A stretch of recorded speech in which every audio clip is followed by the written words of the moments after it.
Você já se pegou preocupado com um problema que ainda não aconteceu, repassando mentalmente uma conversa difícil que talvez nunca ocorra, ou sentindo aquele nó no estômago por causa de um e-mail que você nem abriu ainda?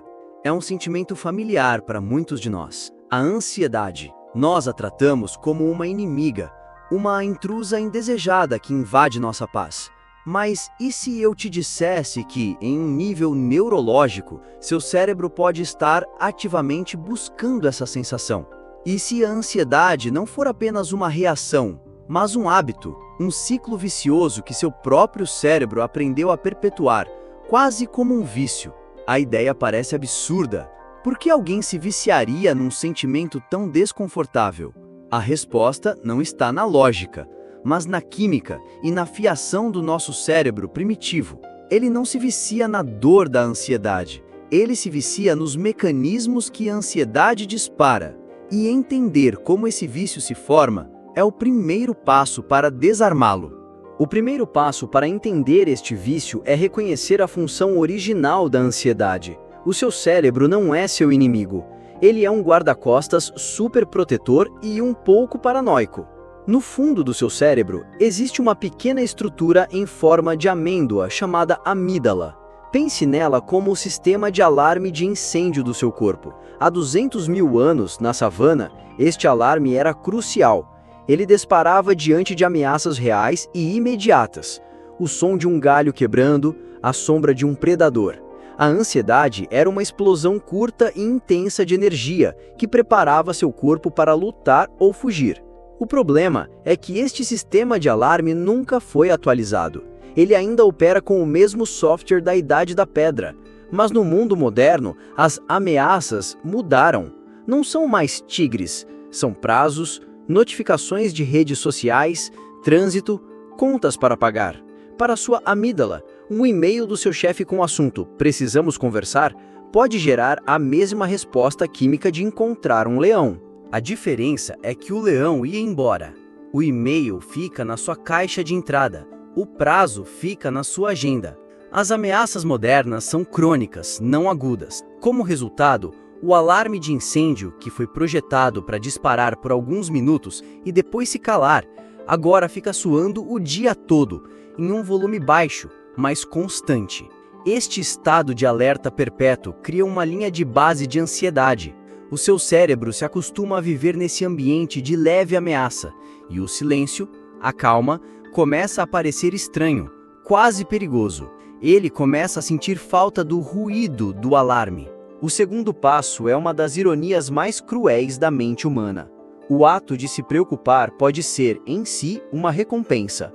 Parece contraintuitivo, mas pense nisso. Quando você se sente ansioso sobre um futuro incerto, o que você faz? Você se preocupa. Você começa a rodar simulações mentais, a planejar para todos os piores cenários possíveis, a criar listas de prós e contras. Para a parte lógica do seu cérebro, o córtex pré-frontal, este ato de ruminar sobre o problema dá uma poderosa ilusão de controle. A incerteza é um dos sentimentos mais desconfortáveis para o cérebro humano. Preocupar-se, por mais doloroso que seja, parece uma ação. Parece que você está fazendo algo a respeito do problema. E este sentimento de estar fazendo algo gera um pequeno alívio temporário da sensação de impotência. Este alívio, por menor que seja, funciona como uma micro-recompensa. O seu cérebro aprende uma associação perigosa. Quando me sinto incerto e ansioso, preocupar-me me faz sentir um pouco menos fora de controle. E assim, um hábito se forma. Você não está viciado na ansiedade, mas sim na falsa sensação de agência que a preocupação te dá. O ciclo se reforça. Um gatilho de incerteza leva à ansiedade, que leva à preocupação como uma tentativa de solução, que gera um alívio momentâneo que ensina seu cérebro a se preocupar da próxima vez. A preocupação se torna sua ferramenta padrão para lidar com o desconhecido, e a ansiedade, o combustível que a mantém funcionando. O terceiro mecanismo que cimenta este vício é um princípio fundamental da neurociência, a neuroplasticidade. A frase famosa do neuropsicólogo Donald Hebb resume tudo: neurônios que disparam juntos conectam-se juntos. Pense no seu cérebro como um campo de grama virgem. A primeira vez que você reage a um gatilho com ansiedade, você cria um pequeno caminho na grama.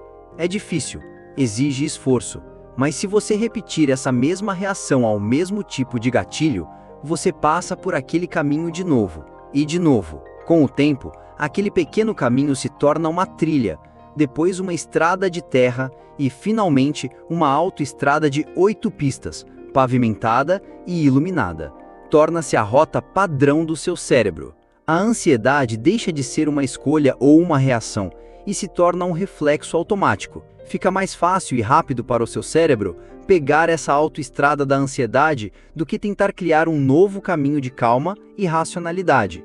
O seu cérebro, em sua busca incansável por eficiência, torna-se extremamente bom em ser ansioso. Ele otimiza a conexão entre o gatilho e a resposta de pânico. É por isso que, com o tempo, coisas que antes não te preocupavam começam a gerar ansiedade. O seu cérebro está generalizando a ameaça, usando a sua autoestrada recém-construída para cada vez mais tipos de tráfego. O vício aqui não é apenas químico, é estrutural. Você literalmente moldou a fiação do seu cérebro para favorecer a ansiedade em detrimento da calma. Se a ideia de que você mesmo construiu uma autoestrada da ansiedade na sua cabeça parece familiar, saiba que este é um processo que acontece com todos nós. Se este vídeo está te ajudando a entender a arquitetura da sua própria mente, considere deixar um gostar para que o algoritmo saiba que esta é uma batalha que muitos enfrentam. E inscreva-se para não perder as próximas páginas do nosso Manual de Sobrevivência. Finalmente, o quarto cavaleiro deste apocalipse mental é o ciclo vicioso da evitação. Quando um estado de ansiedade se torna crônico, nosso instinto nos diz para evitar as situações, pessoas ou tarefas que acionam o alarme. Se você tem ansiedade social, você evita festas. Se tem medo de falhar, você procrastina em projetos importantes. Se tem medo de conflito, você evita conversas difíceis. E no curto prazo, a evitação funciona maravilhosamente bem. No momento em que você decide não ir à festa, você sente uma onda imensa de alívio. É uma recompensa poderosa, uma dose massiva de dopamina que diz ao seu cérebro: viu? Evitar o perigo foi a decisão certa, sobrevivemos. O problema é que a longo prazo, a evitação é a gasolina que alimenta o fogo da ansiedade. Cada vez que você evita uma situação, você está ensinando ao seu cérebro duas lições perigosas. Primeiro, você reforça a crença de que a situação evitada era de fato genuinamente perigosa. O monstro que você não enfrentou fica ainda maior na sua imaginação. Segundo, você se nega a oportunidade de aprender que poderia ter lidado com a situação.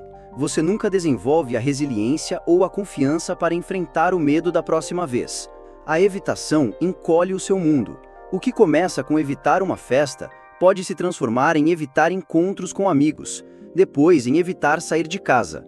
O seu cérebro se vicia, não na ansiedade, mas na sensação de alívio que a evitação proporciona. E para continuar sentindo esse alívio, ele precisa de mais e mais coisas para evitar.